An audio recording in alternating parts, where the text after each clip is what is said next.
Hello, this is Taha. This is Anaina, This is Movie Masala. and we're here to yap at you about films we've watched recently. And today we're doing Wolfman. Ooh.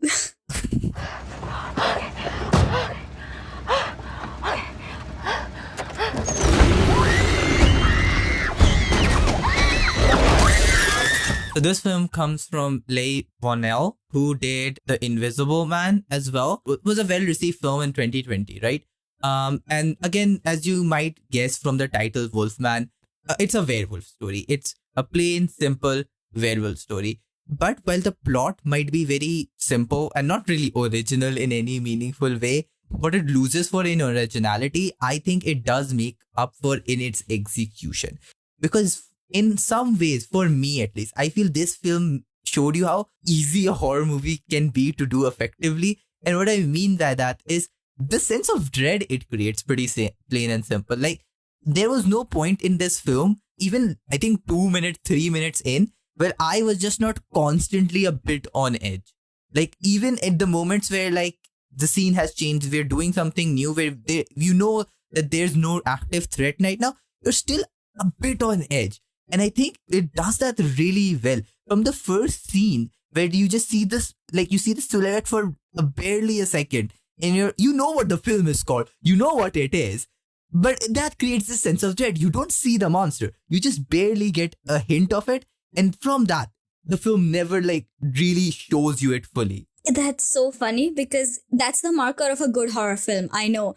And that's the exact reason why I don't like horror films.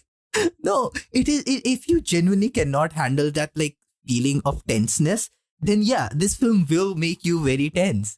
Yeah, I mean, if a horror film does that, then in my eyes, it's a good horror film. And so I will not be watching it, but it's glad to know that it's doing something. Yeah, and I don't think necessarily it even does like cheap scares in that way. It just does that, the dread, with very small little things that it keeps doing over and over again. And also, it's a very efficient film, I would like to add, because this is like 100-minute film, 1 hour, 43-minute film. And from the first minute, it is on it of trying to establish these characters and like who they are on their essence. So you literally see this kid wake up like with one little like shout of like, hey, wake up, time to go up. And he's up like this immediately, making his bed. So you know the structure of this household. And from that, you also get an understanding of his dad. It's him and his dad. And it's very quickly through small little scenes establish who these people are. So while it does that very efficiently, I will give credit that because of this, sometimes people don't get fully developed because it gives you all of the bare necessities, yes, to grab onto these characters. But in some places, they're not given enough time because of that leanness, quickness that it does. So for example, our main character is Blake. And if in the first like 10 minutes, you have the relationship like a young Blake with his dad. And you can see that his dad, while yes, loving him in an extent, is very strict, is very like authorial or authoritarian might not be the right word, but a very strict parent. I was like, listen to me now. Yes, sir, kind of type of parent. And you see the effect it is having on him, right? And in that second, you see that Wolfman, you see that his dad is fixated on it. Cut to 30 years later. And then immediately, like, I thought this was going to be the whole film. And you just like cut to 30 years later, we see a grown-up Blake.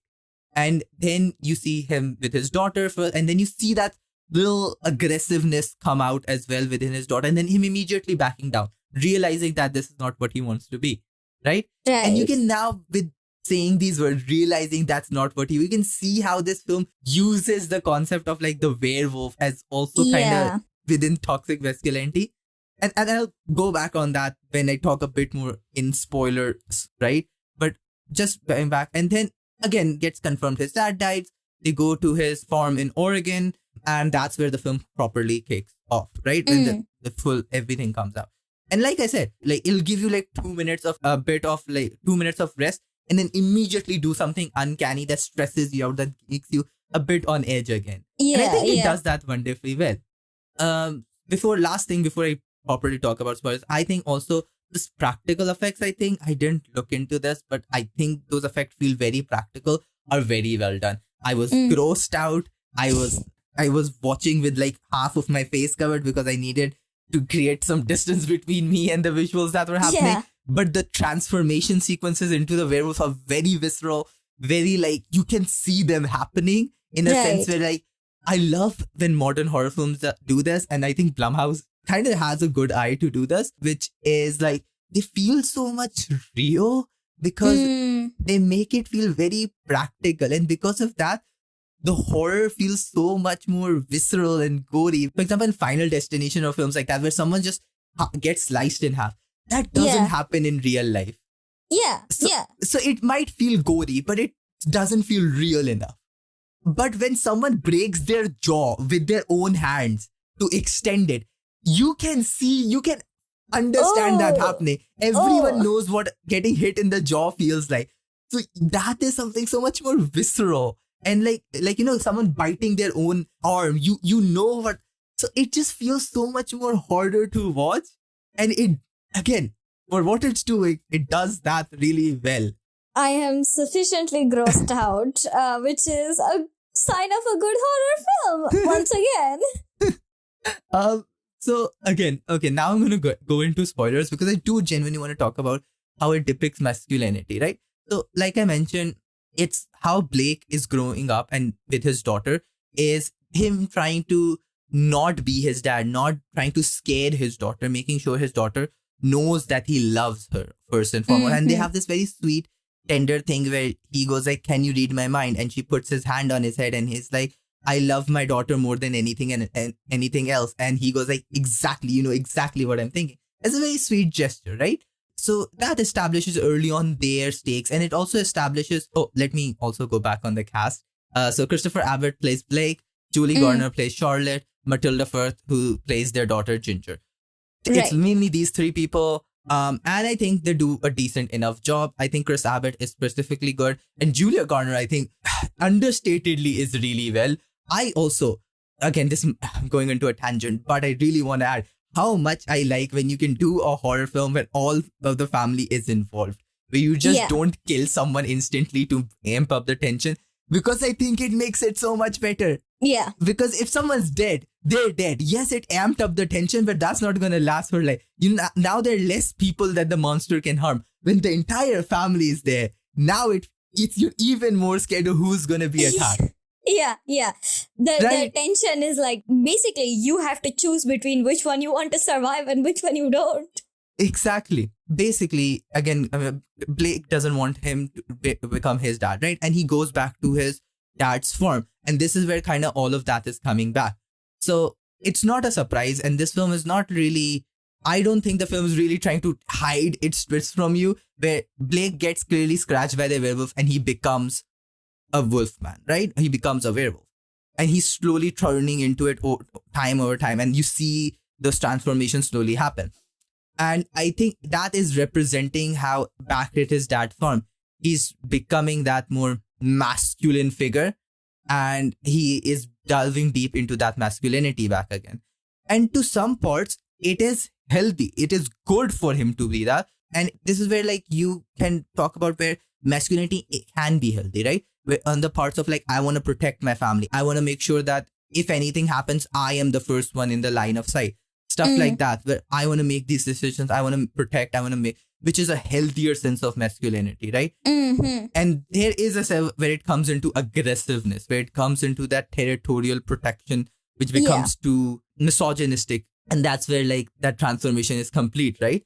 Yeah. So after he's killed the first wolf man that is hunting them, you learn that wolf man was his dad. And so as he kills his dad, his transformation becomes complete.